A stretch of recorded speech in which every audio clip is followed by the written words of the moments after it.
함께 읽은 본문 다시 한번 함께 읽어보겠습니다. 시편 100편 4편 같이 읽습니다. 시작. 감사함으로 그의 문에 들어가며 찬송함으로 그의 궁정에 들어가서 그에게 감사하며 그의 이름을 송축할지어다. 아멘. 이 시편 100편의 말씀은 온 땅으로 하여금 여호와 하나님을 예배하며 찬양하자고 초청하면서 감사함으로 그의 문, 즉 성전의 문을 감사함으로 들어가야 한다고 말씀하고 있습니다. 왕이신 하나님께서 머무시는 곳이라는 의미에서 그의 궁정이라고도 표현하는 성전의 문을 열고 들어갈 열쇠가, 예배의 문을 여는 열쇠가 바로 감사라고 이야기하고 있는 거예요. 우리는 모두 예배자의 삶을 살아가야 합니다. 그렇죠? 하지만 감사하지 않으면 예배의 문을 열고 들어갈 수 없습니다. 감사가 없이는 우리가 예배자의 삶을 살 수 없습니다. 에덴 동산에서도 그 감사를 잃어버리는 순간 하나님과의 온전한 관계 안에서 하나님을 예배하는 삶이 멈춰지고 말았습니다. 그런 의미에서 오늘도 하나님 앞에 예배하기 위해 모인 우리는 감사해야 합니다. 오늘 말씀을 통해서 예배의 문을 여는 열쇠가 되는 감사, 그 감사 중에서도 신앙인으로서, 특별히 우리 수원 목양의 성도로서 다른 사람들보다 한 발자국 더 내딛는 감사에 대해서 함께 살펴보겠습니다. 세 가지 한 발자국 더 내딛는 감사에 대해서 함께 살펴봅니다. 이 감사들이 우리 모두의 감사가 되어서 우리 모두 온전한 예배자의 삶을 살아갈 수 있게 되기를 소망합니다. 화면 보시고 함께 읽어봅니다. 시작. 한 발자국 더 내딛는 첫 번째 감사는 미리 감사하는 일입니다. 여러분, 미리 감사한다는 건 뭔지 다 아시죠? 아직 감사의 이유가 이루어지지 않았지만, 아직 이루어지지 않아서 아직 감사의 이유가 되지 않지만, 그 감사의 이유가 아직 되지 않은 미래에 감사할 일을 하나님께서 이루실 것이라는 신뢰와 믿음으로 앞서서 감사한다는 것을 의미합니다. 성경 말씀은 예수님께서 보이셨던 감사를 통해서 미리 감사하는 일에 대한 교훈을 우리에게 주고 있습니다. 마리아와 마르다 자매, 그리고 자매 오빠인 나사로, 삼남매가 베단이라는 마을에 살고 있었습니다. 어느 날 나사로가 갑자기 중병에 걸리게 되었습니다. 이것저것 다 손을 써봤는데 차도가 없자 이 나사로가 거의 막 이제는 죽게 되자 누인 마르다는 어찌할 줄을 몰라 했습니다. 그때 마리아가 언니에게 얘기합니다. 언니, 빨리 우리 예수님께 이 사실을 알리고 예수님께 빨리 도움을 청하자. 두 자매는 서둘러 예수님께 전가를 보내서 나사로가 오빠가 다 죽게 생겼으니 꼭 오셔서 살려달라고, 급히 오셔야 된다고, 지금 시급을 다투고 있다는 그런 이야기를 전합니다. 그런데 예수님께서는 급한 자매의 마음을 아시는지 모르시는지, 지금 시급을 다투고 있는 나사로의 병환의 상황을 아시는지 모르시는지, 소식을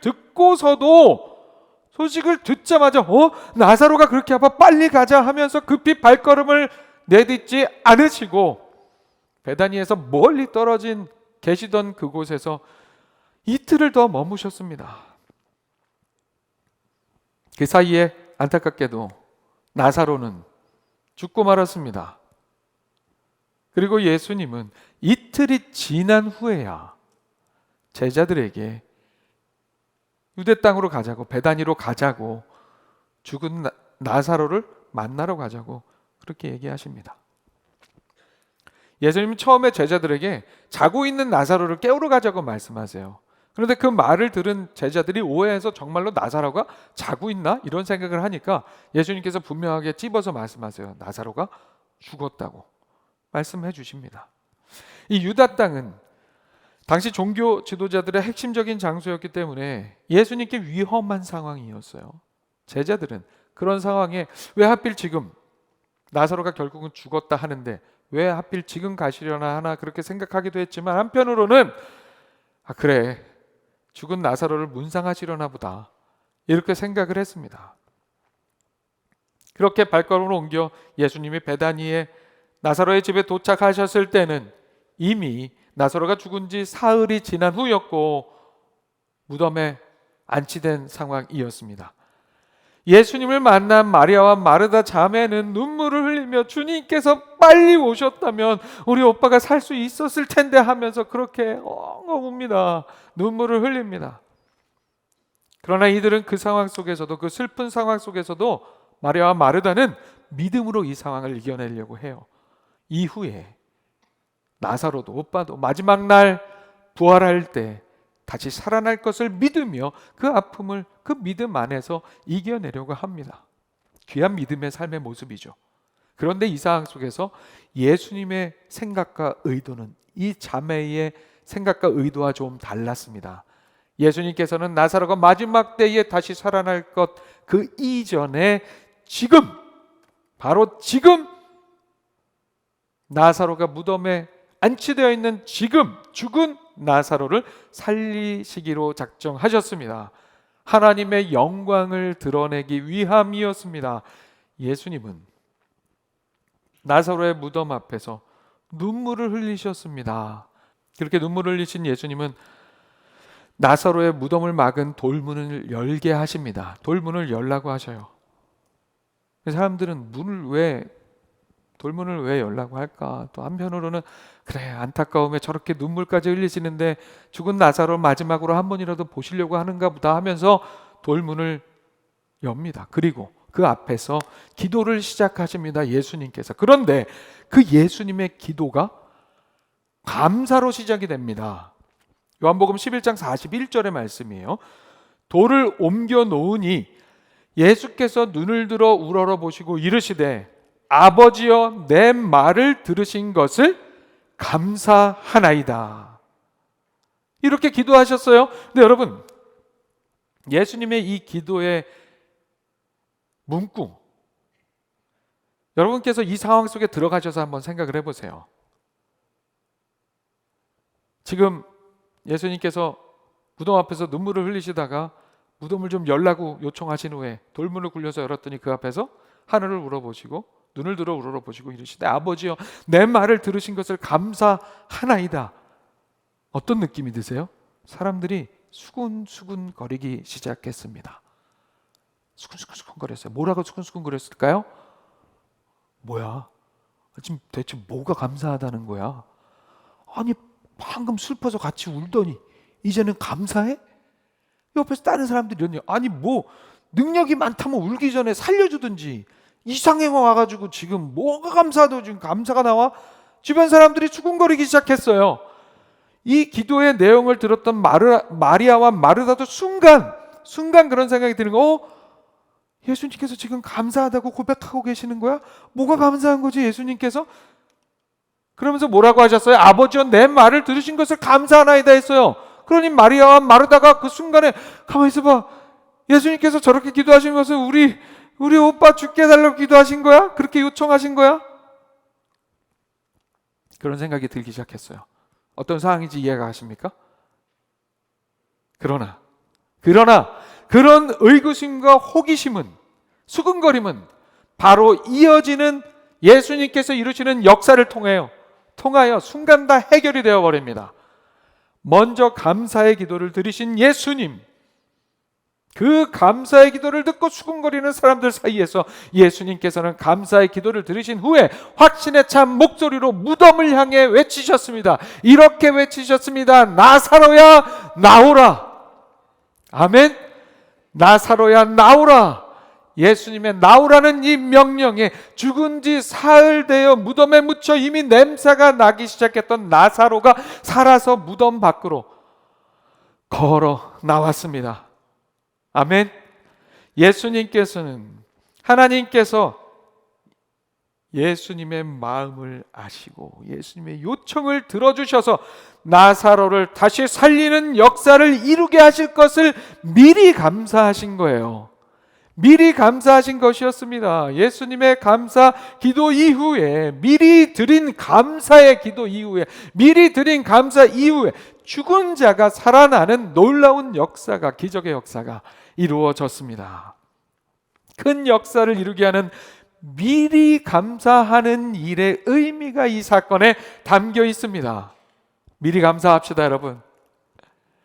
이 일뿐만이 아니었어요. 예수님은 우리가 너무도 잘 아는 오병이어의 기적을 베풀 때에도 보리떡 5개와 물고기 2마리로 5,000명을 먹이신, 5,000명 이상을 먹이신 그 기적을 베풀 때에도 어떤 일이 있었습니까?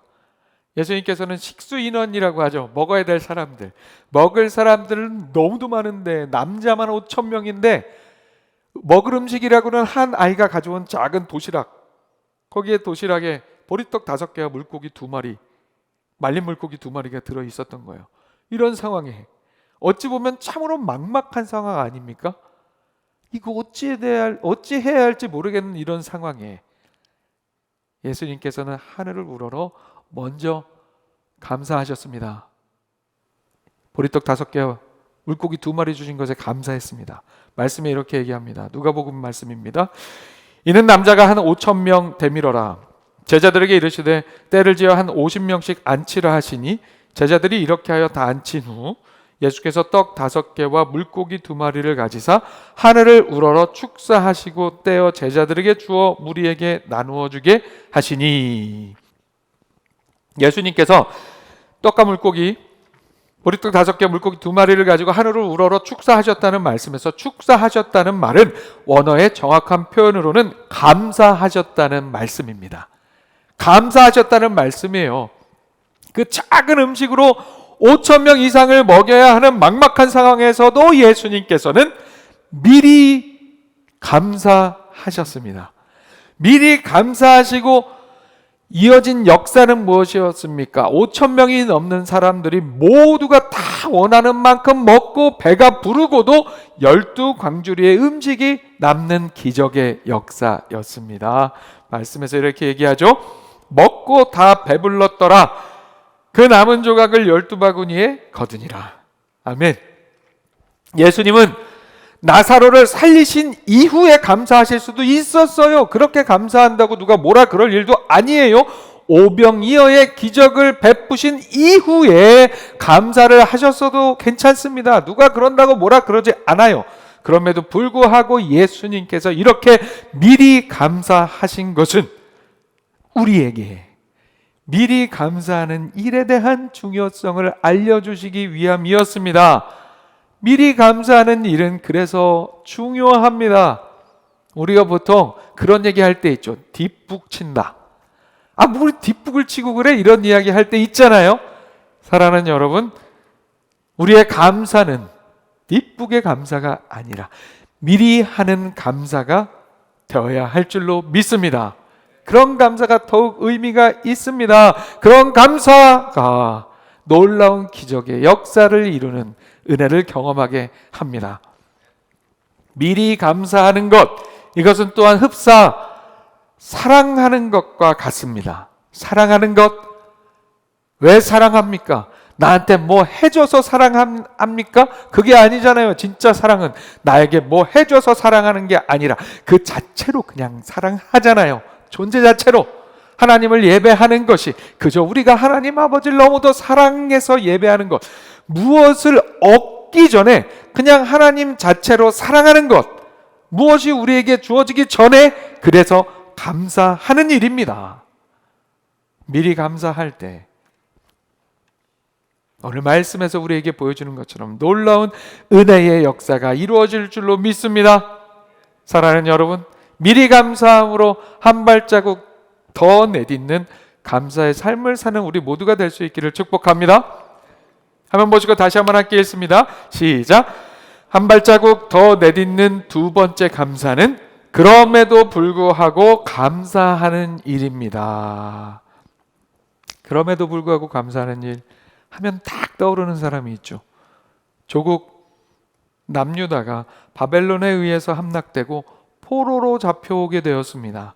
그래도 그나마 귀족의 일원으로 잡혀와서 바벨론의 왕궁에서 식민지 리더로 교육을 받느라 그래도 좋은 환경에 살 수 있었습니다. 하지만 이 소녀는 그 이방의 나라에서 자신이 하나님의 백성이라는 그 정체성을 잊지 않고 잃지 않기 위해서 고군분투했습니다. 그리고 그 과정에서 어려운 일들도 많이 겪었습니다. 그냥 눈 질끈 감고 정복국에 동화되어서 살았으면, 그들과 하나 되어 살았으면 좀 더 편했을 것을 그는 그렇게 하지 않았습니다. 그러한 그의 신실한 믿음의 삶 가운데 하나님께서 함께 하셔서 이 소녀는 바벨론과 페르시아 제국을 잇는 대제국의 역사 가운데 하나님께서 주신 형통한 삶을 살며 제국의 왕들에게 큰 영향을 끼치는 인물로 세워졌습니다. 누구의 이야기입니까? 우리가 너무도 잘 알고 있는 다니엘의 이야기입니다. 이제 그 소년이 나이가 많이 들어서 노년이 되었습니다. 페르시아 제국이 바벨론을 무너뜨리고 세계를 제패했고 하나님의 놀라운 은혜와 그동안의 신앙인으로서 바르고 정직하게 살아온 그의 다니엘의 삶의 배경 덕분에 페르시아의 다리오 왕에 의해 나라를 위임 통치하는 3명의 총리 중에 한 사람으로 다니엘이 발탁이 되었습니다. 그리고 거기에서 그치는 것이 아니라 다리오 왕은 그 가운데에서도 가장 탁월한 다니엘에게 가장 큰 권력을 주고자 했습니다. 나머지 나라를 다니엘에게 다 맡기려고 했어요. 그런 상황에 다른 2 총리와 다른 고관들이 다니엘을 시기하여 그를 없애고자 했습니다. 다니엘은 바벨론 출신도 아니고 그렇다고 페르시아 출신도 아니었습니다. 페르시아가 바벨론을 정복하는데 공을 세운 공신도 아니었습니다. 그러니까 시기 질투할 수밖에 없었던 거죠. 그래서 이들은 다니엘의 약점을 잡아 그를 무너뜨리기 위해 다니엘이 행한 일들을 샅샅이 뒤집니다. 총리로서 행한 일들도 샅샅이 뒤집니다. 털어서 먼지 하나 나올 사람 있겠어 하면서 털었습니다. 그런데 이런 먼지 하나 안 나와요. 다니엘은 먼지 하나가 나오지 않는 사람이었습니다. 고발할 거리가 없어요. 트집 잡을 거리가 없어요. 그래서 이들이 만든 계략은, 다른 2 총리와 고관들이 만들어낸 계략은 다니엘의 신앙을 그의 철저한 신앙을 이용해서 그를 함정에 빠뜨리는 일이었습니다. 이들은 다리오 왕을 은근 높이는 것처럼 그렇게 위장을 해서 정책을 하나 만드는 거예요. 한 달 동안 다리오 왕 이외의 어떤 신이나 사람에게 어떤 청원을 하는 사람은 사자굴에 집어넣는 그런 칙령을 발표하게 합니다. 그러나 다니엘은 항상 고향 땅에 이미 무너져버린 성전을 향하여 하나님께 기도하고 예배하는 사람이었습니다. 이제 다니엘이 전에 하던 대로 하나님께 기도하면 그는 사자굴에 던져질 수밖에 없는 상황이 되었습니다. 다니엘의 입장에서 참 놀랍게도 그런 상황에서도 감사했습니다. 감사했어요. 아주 유명한 말씀, 다니엘서 6장 10절의 말씀이죠. 다니엘이 이 조서에 왕의 도장이 찍힌 것을 알고도 자기 집에 돌아가서는 윗방에 올라가 예루살렘으로 향한 창문을 열고 전에 하던 대로 하루 3번씩 무릎을 꿇고 기도하며 그의 하나님께 감사하였더라. 하루 3번씩 무릎을 꿇고 기도하며 하나님, 인생 말년에 내가 이렇게 살았는데 나한테 정말 왜 이렇게 힘든 일을 또 주십니까? 하면서 두렵습니다, 무섭습니다 이렇게 기도하는 게 아니라 감사했대요. 하나님 감사합니다. 뭐가 도대체 목숨이 왔다 갔다 하는 이 상황에 뭐가 감사할까요? 오늘 함께 예배하는 우리는 그 당연한 감사 찾는 것은 너무도 당연하고 한 발자국 더 내딛는 수준 높은 감사의 삶을 살아갑시다. 감사하지 못할 상황에서도 감사하는 삶이 바로 그런 삶입니다. 대체 감사할 거리가 눈에 보이지 않는 그런 상황에서도 하나님을 믿고 신뢰하며 감사할 거리를 기필코 찾아서 감사할 수 있는 우리의 신앙의 삶이 될 수 있기를 축복합니다. 마지막으로 한 번 더 화면 보시고 함께 읽습니다. 시작. 한 발자국 더 내딛는 세 번째 감사는 감사의 지경을 넓히는 감사입니다. 복음을 전하느라 모든 것을 바쳤고 몸과 목숨까지 내어드릴 마음과 자세로 최선을 다했는데 지금 상황은 감옥에 갇힌, 복음으로 인해 감옥에 갇힌 상황이 되어버렸습니다. 그런 신세가 되어버렸습니다. 그냥 이 상황에 실망하거나 모든 것을 포기할 수도 있었지만 전혀 그렇게 하지 않았습니다. 자신이 감옥에 갇힌 이유마저도 결국 다 복음을 전하기 위한 이름을 믿었습니다. 복음이 전파되기 위한 일이라고 믿었어요. 그래서 실망하지도 않고 절망하지도 않고 그 상황에서도 자신이 할 수 있는 최선으로 복음을 위해 애썼습니다. 바로 사도 바울의 이야기입니다. 그렇게 사도 바울이 옥중에서도 복음을 위해 애쓴 그 결과가 옥중서신으로 알려진, 감옥에 갇힌 상황에서도 그가 사랑하는 교회와 교우들을 위해 말씀의 가르침을 편지로 전한 서신들이었습니다. 그 서신들에서 바울이 항상 강조하는 것이 감사였어요. 여러분, 감사하세요. 그리고 감사를 강조하기 이전에 사도 바울은 항상 자신이 먼저 감사를 고백했습니다. 그런데 그가 고백하는 감사의 이유는 자신의 개인적인 어떤 이익이나 개인적으로 좋은 것, 그런 것으로 인해 감사하는 것이 아니었어요. 특별한 감사였어요. 그 특별한 감사의 고백 중에 하나가 빌립보 교인들에게 전하는 서신에 이렇게 기록이 되어 있습니다. 내가 너희를 생각할 때마다 나의 하나님께 감사하며 간구할 때마다 너희 무리를 위하여 기쁨으로 항상 간구함은 너희가 첫날부터 이제까지 복음을 위한 일에 참여하고 있기 때문이라. 자, 여러분, 이 말씀 속에서 바울이 감사하고 있는 이유가 무엇입니까? 자신은 감사할 거리 하나도 없는 상황에서 감사하고 있는 이유가 무엇입니까? 내가 지금 너무 좋은 걸 누리고 있어서, 내가 너무 좋은 환경 속에 있어서 아닙니다. 빌립보 교회의 성도들이 복음의 일에 참여하고 있다는 사실에 감사하고 있습니다. 사랑하는 여러분, 하나님께 드리는 우리의 감사가 이런 감사가 될 수 있기를 바랍니다. 내 자신에게 어떤 좋은 일이 있어서, 나 자신에게 어떤 직접적인 유익이 있어서 하는 감사, 그저 나 자신에게 주어진 감사의 이유로 감사하는 것을 넘어서서 나 아닌 다른 누군가의 일로 인해서도 감사할 수 있는 신앙의 삶이 될 수 있기를 바랍니다. 그렇게 우리의 감사의 바운더리, 감사의 지경을 넓히는 우리가 될 수 있기를 축복합니다. 말씀 정리합니다. 사랑하는 여러분, 오늘 추수감사주일을 맞아 하나님께서 우리의 삶에 아주 귀하고 중요한 선물로 주셨지만 우리가 잃어버렸던 감사를 다시금 기억하고 회복하는, 되찾는 우리가 되기를 소망합니다. 그래서 그 감사로 우리의 예배의 문을 여는 삶을 살 수 있기를 소망합니다. 그 감사가 있어야만 예배의 문을 열 수 있어요. 그 감사가 있어야만 그렇게 우리가 온전한 예배자의 삶으로 살아갈 수가 있습니다. 거기에 더해서 우리 수원 목양의 성도님들은 그저 당연한 감사는 너무도 당연하게 되찾아야 하고요. 거기서 한 발자국 더 내딛는 감사의 삶을 이룰 수 있기를 바랍니다. 미리 감사하는 삶, 감사하지 못할 상황에서도 그럼에도 불구하고 감사하는 삶, 그리고 감사의 지평을 넓히는 삶으로 채우는 우리 모두가 될 수 있기를 축복합니다.